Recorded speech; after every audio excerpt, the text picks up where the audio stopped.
Britain மன்னர் சார்லஸின் சகோதரர் Andrew Mountbatten Windsor இன்று கைது செய்யப்பட்டார்.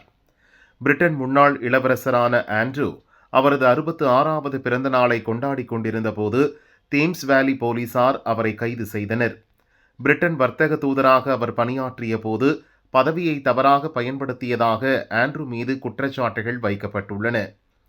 அமெரிக்க பாலியல் குற்றவாளி ஜெஃப்ரி எப்ஸ்டீனுடன் அவருக்கு தொடர்பு இருப்பதாக கூறப்படுகிறது. ஆனால் ஆண்ட்ரூ அதை திட்டவட்டமாக மறுத்துள்ளார். பதவியில் இருந்தபோது அரசின் ரகசிய அறிக்கைகளை எப்ஸ்டீனுக்கு அவர் சட்டவிரோதமாக அனுப்பினாரா என்ற சந்தேகங்களின் அடிப்படையில் அவர் கைது செய்யப்பட்டுள்ளார். அது குறித்து தேம்ஸ் வேலி போலீசார் தீவிர விசாரணை நடத்தி வருகின்றனர்.